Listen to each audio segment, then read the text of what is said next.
శ్రీధర్ రవి గారు ముందుకు వచ్చి వాక్యాన్ని అందించమని కోరుతా ఉన్నాం.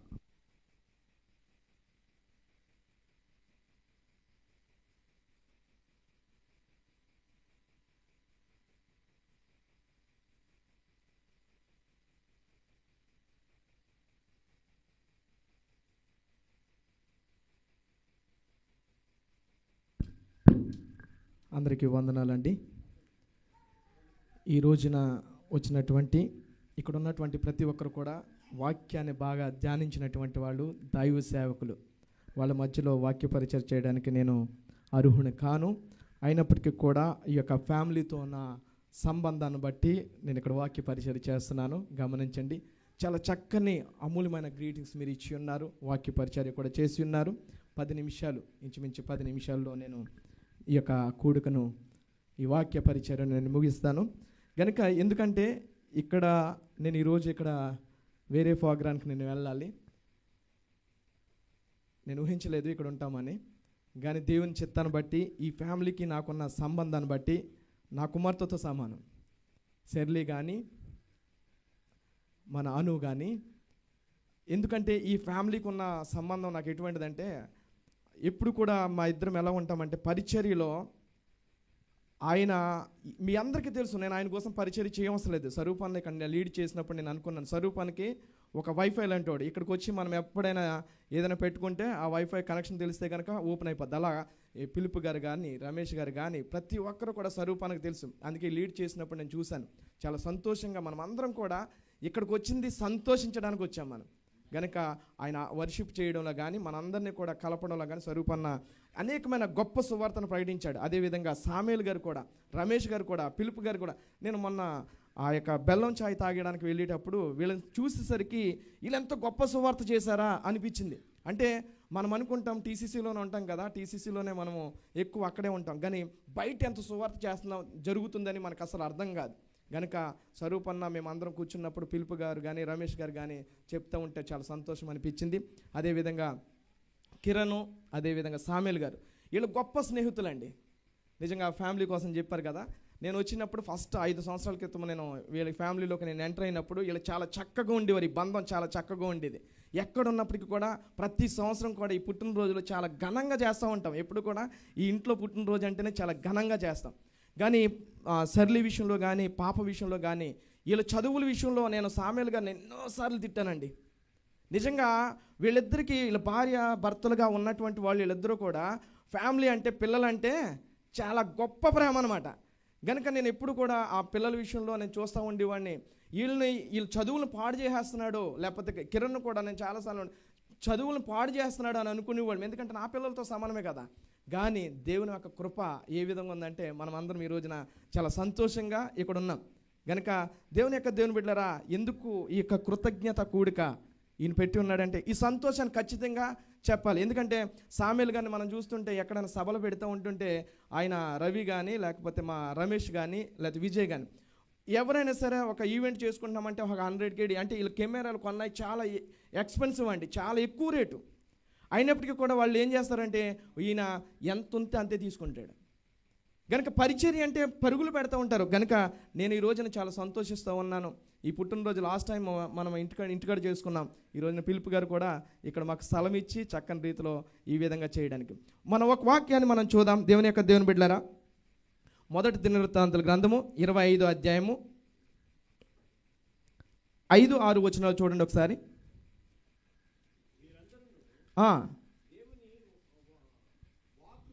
వాక్ విషయంలో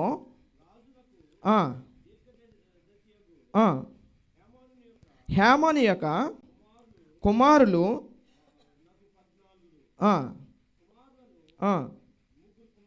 ముగ్గురు కుమార్తెలు అనుగ్రహించి ఉండిన వీరందరూ ఆసాపునకును హేమానుకును రాజు చేయున కట్టడ ప్రకారము యెహోవా ఇంటిలో తాళములు సితారులు వాయించుచు తమ తండ్రి చేతి కింద దేవుని మందిరపు సేవ జరిగించున్నాడు. దేవునికి స్తోత్రం. హల్లెలూయా, హల్లెలూయా. ఎందుకంటే నాకంటే మొదటగా వచ్చినటువంటి వాళ్ళు పుట్టినరోజు వేడుకల కోసం ఆ యొక్క కృతజ్ఞత కోసం వాళ్ళు చెప్పేసి ఉన్నారు ఆల్రెడీ. కానీ ఇక్కడ నేను ఎందుకు చెప్తున్నానంటే తండ్రి చేతి కింద ఏం చేస్తున్నారండి? పరిచర్య చేస్తున్నారు దేవుని బిడ్డలారా. ఇక్కడ చాలామంది సంగీతాన్ని లేకపోతే వీళ్ళందరూ కూడా సంగీతం ఇక్కడ అందరూ కూడా సువార్త పరిచర్య చేసినటువంటి వాళ్ళే. అందుకే నేను చెప్తున్నాను, తండ్రి చేతి కింద 7 కుమారులు అండి, 14 కుమారులు, 3 కుమార్తెలు. వీళ్ళందరూ కూడా దేవుని సన్నిధిలో ఎప్పుడు కూడా దేవుని సన్నిధిలో ఉన్నారండి. దేవుని సన్నిధిలో ఉన్నారు కనుక వాళ్ళు ఎప్పుడు కూడా ఆశీర్వదించబడ్డారు దేవుని బిడ్డలారా. ఈ రోజున దేవుని యొక్క కట్టడలను అనుసరించారు కనుక వాళ్ళు ఏం చేశారో తెలుసా? వాళ్ళు ఆశీర్వదించబడ్డారు. వీళ్ళు పిల్లల విషయంలో కూడా నేను ఎందుకు చెప్తున్నానంటే, తండ్రి ఈయన ఎప్పుడు ఏ సంఘానికి వెళ్ళినప్పటికీ కూడా, ఎంత బిజీ ఉన్నప్పటికీ కూడా, వాళ్ళని ఎంత తిట్టినప్పటికీ కూడా వాళ్ళు తండ్రి యొక్క ప్రేమ నుండి వాళ్ళని చూపించాలని, ఆ వీడియో చూపించాలని ఎంతో వాళ్ళు పిల్లలిద్దరూ కూడా ఎంతో సంతోషంగా పరిచర్య చేస్తారు. దేవుని బిడ్డలారా, ఈ రోజున దేవుడు మీతో మాట్లాడేంటంటే తెలుసా? వాళ్ళు ఎంతమంది? 14 3 ఎంతమంది ఉన్నారు? 17 మంది పిల్లలు ఎప్పుడు కూడా దేవుని సన్నిధిలో ఉన్నటువంటి వాళ్ళే. ఈ రోజున మన పిల్లలు ఏ విధమైన స్థితిలో ఉన్నారు? మనం మహా ఉంటే 1 2 3 కన్నుంటాం కదా, ఒకడు వస్తే ఒకడు రాడు. దేవుని బిడ్డలారా, ఈ రోజున దేవుడు నీతో మాట్లాడుతున్నాడు. మన పిల్లలందరినీ కూడా దేవుని సన్నిధిలో పెట్టాలంట. దేవుని సన్నిధిలో ఎప్పుడైతే పెడతామో అప్పుడు మన సంతతంతా కూడా ఆశీర్వదించబడుతుంది.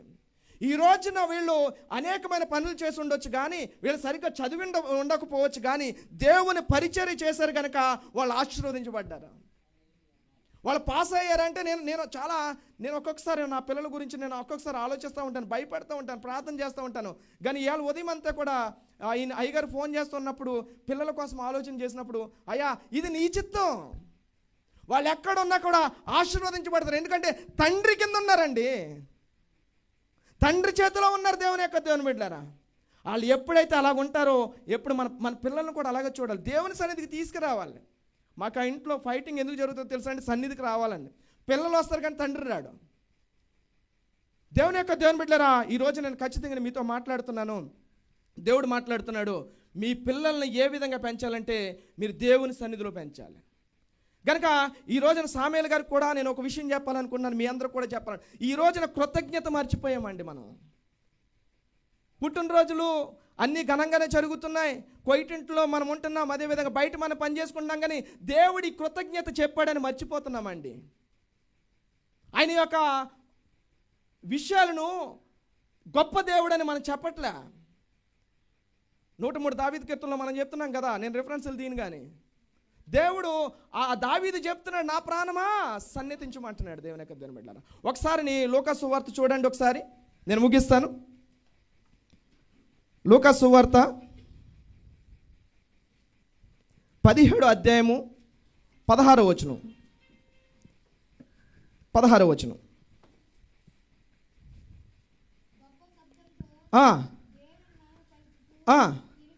ఇక్కడ మీరు ఇంటికి వెళ్ళి చదువుకోండి. ఇక్కడ ఏముంటుందంటే స్వస్థత పొందినటువంటి వాళ్ళు 10 మంది ఉంటారండి. 10 మంది ఉంటుంటే ఒక అతను వచ్చి, సమరయుడు వచ్చి, ఆయన గొప్ప శబ్దంతో ఏం చేస్తాడో తెలుసా? స్తుతులు చెప్తాడు, కృతజ్ఞ స్తుతులు చెప్తూ ఉంటాడు. ఆ 17వ వచనం వస్తుంటే ఆ 9 వెళ్ళిపోతారండి. వెళ్ళిపోయినప్పుడు అప్పుడు అంటాడు, దేవుడు ఏం చెప్తాడో తెలుసా? ఆ 9 ఎక్కడా? ఈ రోజున దేవుని బిడ్డలారా, దేవుడు మనకు అనేకమైన కార్యాలు చేస్తున్నాడు, అనేకమైన అద్భుత కార్యాలు చేస్తూ ఉన్నాడు. ఎక్కడా కూడా దేవుని కోసం మనం మాట్లాడలా. దేవుని కోసం ఎక్కడ కూడా ఆయన ఆశ్చర్య కార్యాలు చేశాడని ఎక్కడ చెప్పట్లా. యేసయ్య చెప్తున్నాడు, ఇక్కడ 9 ఎక్కడికి వెళ్ళిపోయారయ్యా? ఈయన సమరయుడు. ఆ 9 కూడా యూదులు, వాక్యమైనటువంటి వారు, వాక్యం తెలిసినటువంటి వారు. దేవుని బిడ్డలారా, క్రైస్తవుడిగా ఉన్నటువంటి నీవు కృతజ్ఞ అర్పణలతో దేవుని సన్నిధిలోకి రావాలబ్బా. ఎప్పుడు చూసినా మన యొక్క ఫంక్షన్లే కాదు, దేవుడు చేశాడు, మేలులు చేశాడు. వీళ్ళని చూస్తుంటే సాక్ష్యం చూస్తారా మీరు? ఎప్పుడు కూడా ఎక్కడ ప్రైవేట్గా రాశారండి. నాకు ఆశ్చర్యం అనిపిస్తూ ఉంటుంది. ఈ దేశంలో చదివించి ఈ విధంగా పాస్ అయ్యారంటే గొప్ప విషయం అండి అది. దేవుని బిడ్డలారా, ఒకసారి ఆలోచన చేయండి. సమరయుడికి ఏమి తెలియనటువంటి వాడు, కింద మీరు చదవండి, అన్యుడితను. అన్యుడు ఏమంటున్నాడు తెలుసా? దేవునికి గొప్ప శబ్దంతో చెప్తున్నాడు, కృతజ్ఞతలు చెల్లిస్తున్నాడు దేవుని బిడ్డలారా. ఈ రోజున మన పరిస్థితి ఎలా ఉంది? మన కుటుంబంలో అనేకమైన మేళ్ళు. ఈ రోజున మన సజీవుల లెక్కలో మనం ఉంటున్నామంటే, మన ఉద్యోగాల్లో మనం ఉంటున్నామంటే, మనం ఇంత మంచి మంచి ఆరోగ్యాలతో మనం ఉంటున్నామంటే, మంచి మంచి ఇల్లులు కట్టుకుంటున్నామంటే, మన కృతజ్ఞతాస్తుతులు ఎక్కడైనా చెల్లిస్తున్నామా? దేవుడు చేశాడని మేలును మనం ఎక్కడైనా చెప్తున్నామా? మన రక్షణ పాత్ర చేత పుచ్చుకుని మనం అందరిలోకి వెళ్ళి సమాధానం చెప్పాలి. ఈ రోజున మనం బాగుంటున్నాం ఎక్కడా కూడా కృతజ్ఞతాస్తుతులు చెల్లిస్తలే. దేవుని బిడ్డలారా, ఒకసారి ఆలోచన చేయండి. కీర్తనలో చెప్తున్న ఆశ్చర్యకార్యాలు అంటే ఇవన్నీ ఆశ్చర్యకార్యాలు విజ్ఞాపన చేయాలంట. 26లో 8 చెప్తాడు, మీరు రిఫరెన్స్ ఇవ్వద్దు. ఈ రోజున ఎంతమంది కృతజ్ఞత కలిగి ఉన్నారు? ఒక బండి మీద వెళ్ళినప్పుడు, ఇక్కడంటే మనం ఎవరికి లిఫ్ట్ ఇవ్వం, పాలకొల్లు నర్సపూర్లో వెళ్ళినప్పుడు పిలుపు గారు అయితే చాలామందిని ఎక్కించుకుంటారు అనుకుంటా. ఎవరైనా లిఫ్ట్ అడిగితే కనుక ఆ లిఫ్ట్ ఇచ్చిన వెంటనే పాలకొల్లు అక్కడ దింపుతూ ఉంటాం. అప్పుడు వాడు వెంటనే కిందకి దిగిన వెంటనే అయ్యా థ్యాంక్స్ అండి అంటాడు. అవునా లేదండి? అటు చెప్పకపోతే వాడి ముఖం ఎలా ఉంటుందండి? అసలు ఈడు అనవసరంగా ఎక్కించుకున్నాను, అలాగ వదిలేసిన బాగుండు అనుకుంటాం. కానీ దేవుని బిడ్డలారా, దేవుడు మనతో మాట్లాడుతున్నాడు. కృతజ్ఞతాస్తుతులు ఖచ్చితంగా మనం చెప్పాలా. ఆశ్చర్య కార్యాలు దేవుడు చేస్తున్నాడు. దేవుని బిడ్డలారా, ఎల్లప్పుడూ సంతోషంగా ఉన్నాడు. వారి రిఫరెన్స్లు తెస్సలోనికీ పత్రికలో మనం చూసినట్లయితే, దేవుని బిడ్డలారా, ఒకే ఒక వాక్యం నేను చెప్పి మేము వదిలేస్తాను. కొలసీ పత్రిక 3వ అధ్యాయము 12వ వచనం కానీ చూడండి. 10 నిమిషాలు చెప్పాను, ఇంకా 2 నిమిషాలు. కాగా దేవుని చేత ఏర్పరచబడిన వారును పరిశుద్ధులను ప్రియులైన వారికి తగినట్లు మీరు జాలిగల మనసును, దయాళత్వమును, వినయమును, సాత్వికమును, దీర్ఘశాంతమును ధరించుకునుడి. ఎవడైనను తనకు హాని చేసినను ఎడల ఒకరినొకడు ఎవరు మన పరిశుద్ధంగా ఉన్నటువంటి వాళ్ళు, సహవాసములు ఉన్నటువంటి వాళ్ళు ఎవరెవరు మనం చేసుకోవాలండి? కుటుంబంలో కూడా, రక్త సంబంధంలో కూడా మనం సహించుకోలేని పరిస్థితుల్లో ఉన్నాం. అటువంటి దేవుని యొక్క రక్తంలో, క్రీస్తు రక్తంలో కడగబడినటువంటి వాళ్ళము, క్రీస్తు ప్రేమ మనం చూపించినటువంటి వాళ్ళు సంఘంలో ఎలా ఉండాలండి? ఒకరిని ఒకరు సహించుకోవాలంట. దేవుని బిడ్డలారా, దేవుడు ఈరోజు నీతో మాట్లాడుతున్నాడు. చదువమ్మా.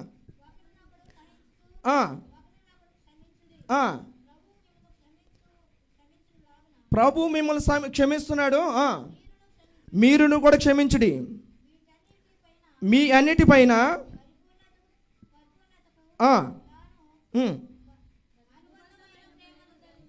ఇక్కడ ప్రేమ ఉండాలండి. క్రైస్తవుడికి ఎవరికి అందరికి ఏముండాలండి? ప్రేమ ఉండాలి. వాడు నన్ను తిట్టేశాడు కదా అని వదిలేతే కాదు, వాడి మీద సెటర్ వేయడం కాదు. దేవుని బిడ్డలారా, సంఘంలో అనేకమైన జరగవచ్చు, కుటుంబంలో అనేకమైన జరగవచ్చు. కానీ క్రైస్తవుడిగా ఉన్నటువంటి నీవు నేను ఏం చేయాలో తెలుసా? ప్రేమ ఉండాలండి. కృతజ్ఞతాస్తుతులు కూడికను పెట్టుకోవడం కూడా దేవుడు మనకు రక్తాన్ని ఇచ్చాడు కనుక మనం కృతజ్ఞతలు చెప్తున్నాం. అలాగే మనము ప్రేమ కలిగి మనం ఉండాలంట. ఇంకా కిందకి మీరు చూసే 17వ వచనం చూడమ్మ ఒకసారి.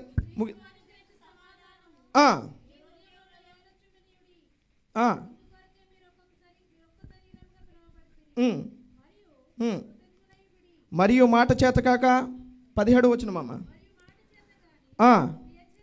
క్రియ చేత కానీ మీరు ఏమి చేసినను ప్రభువైన యేసు ద్వారా తండ్రి అయిన దేవునికి కృతజ్ఞతాస్తుతులు చెల్లించాలంటే ఇప్పుడు ఏం చేస్తున్నారని సామెల్ గారు చాలామంది కూడా, నేను ఇంకా తీసుకోవట్లేదు కానీ అర్పణతో చాలా కృతజ్ఞతాస్తుతులు చెల్లిస్తూ ఉంటారు.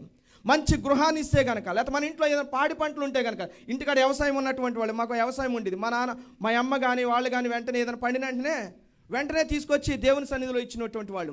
అలాగే మన కుటుంబంలో ఏది జరిగినప్పటికీ కృతజ్ఞతాస్తుతులు దేవుడు ఇచ్చాడని, అలాగే ఇలాంటి పుట్టినరోజులు చేసుకుంటున్నా, కుటుంబంలో అనేకమైన మేలులు చేస్తున్నా, తీసుకొచ్చి ఖచ్చితంగా కూడా దేవుని సన్నిధిలో కృతజ్ఞతాస్తుతులు చెల్లించాలంట. ఎంతమంది ఉన్నాం క్రైస్తవులు ఇలాగా? ఎక్కడెక్కడ మనం చూడడం ఇలాంటి ప్రార్థనలో. ఈ రోజున చాలా గొప్పగా చూస్తున్నాం, ఎంత చక్కగా ఈ వీడియోస్ కానీ లేదా బ్యానర్ కానీ చాలా సంతోషంగా. ఆయన ఏం చెప్తున్నాడు తెలుసా? సామెల్ గారు ఇక్కడ నిలబడి, దేవుడు నా పక్షాన ఉన్నాడయా, దేవుడు నా పక్షాన ఉన్నాడయా, అందుకే దేవుడు నన్ను ఈ విధంగా నా కుటుంబంగా నన్ను ఆశీర్వదించాడు, నన్ను కుటుంబంగా ఆశీర్వదించి నా బిడ్డలని ఇద్దరిని కూడా పాస్ చేయించాడు, నా కూతుర్ని ఈ రోజున దయాకిరీటాన్ని ఇచ్చాడని చెప్తున్నాడు. ఈ రోజున మనం అలా ఉన్నామా? సన్నిధిలో ఖచ్చితంగా మీరందరూ కూడా మీ ఇంటిలో కుటుంబ ప్రార్థనలు జరగాలి. ఖచ్చితంగా మీరు కృతజ్ఞత కూడుకులు పెట్టాలి. దేవుని సన్నిధికి అర్పణలు తీసుకురావాలి. ఆయన సన్నిధిలో మీరు ఎప్పుడు కూడా ప్రార్థనాపూర్వకంగా ధూపంతో ఉండాలి. కనుక దేవుని బిడ్డలారా, నేను ముగిస్తున్నాను. దేవుడి కుటుంబాన్ని దీవించి ఆశీర్వదించిన గాక. ఈ సమయం ఇచ్చినటువంటి అధ్యక్షుల వారికి, స్వరూపన్నకు కూడా నా హృదయపూర్వక వందనాలు. ఎందుకంటే ఇటువంటి సహవాసంలో నేను ఈ విధంగా ఉండటం అనేది చాలా సంతోషకరం. ఎందుకంటే ఇక్కడ అందరూ చాలా పెద్దలు, సారోన్ ప్రసాద్ గారు కానీ వీళ్ళందరూ కూడా వాక్యంలో బలమైనటువంటి వాళ్ళే. కనుక ఈ ఫ్యామిలీతో సంబంధం ఉంది కాబట్టి ఇచ్చారు, కానీ లేకపోతే ఏమీ లేదండి. కనుక దేవుని బిడ్డలారా, మనం ఎప్పుడైతే దేవుని ఇంటిలో పరిచర్య చేస్తామో మన బిడ్డలు ఖచ్చితంగా ఆశీర్వదించబడతారు. దేవుని సన్నిధిలో మనం ఎప్పుడైతే కనపడతామో, ఇక్కడ హామాను గురించి నేను ఇంకా వాక్యం తీసుకోలే, ఆయన సంగీతాల గురించి నేను ఎప్పుడో స్వరూపానికి చెప్పాను, ఈ వాక్యం చెప్తానన్నా అని. అందుకని ఇక్కడ గుర్తొచ్చింది, 3 కుమార్తెల గురించి గుర్తొచ్చింది. కనుక ఎప్పుడైతే దేవుని సన్నిధిలో పరిచర్య చేస్తామో వాళ్ళు ఒలివ చెట్టు వల్ల ఉంటారండి. వాళ్ళు ఎక్కడా కూడా ఏది కూడా ఆయన దేవుడు అంటాడు, మీరు రాజకుమారులయ్యా అంటాడు. కనుక ఆ విధంగా మనం ఆశీర్వదించబడతాం. బిడ్డని మనం అందరం కూడా దీవించడానికి వచ్చాం. ఇది వాక్య పరిచర్య కాదు, జస్ట్ గ్రీటింగ్ అనుకోండి. కనుక బిడ్డని ఇంకా ఉన్నతమైన స్థితిలో ఉండాలి, చూడాలి, మంచి పరిచర్య చేయాలి. ఈ కుటుంబం అంతా కూడా అకుల ప్రిస్కల వల్ల ఉంటారు. కనుక ఇంకా నాకు చాలా సంతోషంగా ఉంది ఈ సమయంలో కూడా నేను ఉండడం. స్వరూపాన్ గారికి అదేవిధంగా ఈ కుటుంబానికి కూడా హృదయపూర్వక వందనాలు తెలియజేస్తున్నాను. అందరికీ వందనాలండి. దేవుని స్తోత్రం. చక్కని వాక్య సందేశము, దేవుడు చేసిన మేలును మరి కృతజ్ఞతగా మరి ఏ విధంగా దేవుని సన్నిధిలో మనం ఉండి కార్యాలు చేయాలి చక్కగా వివరించి మరి మనందరినీ కూడా మరి దేవుని వాక్యం నడిపించిన రవి గారికి హృదయపూర్వక వందనాలు. మరి సమయం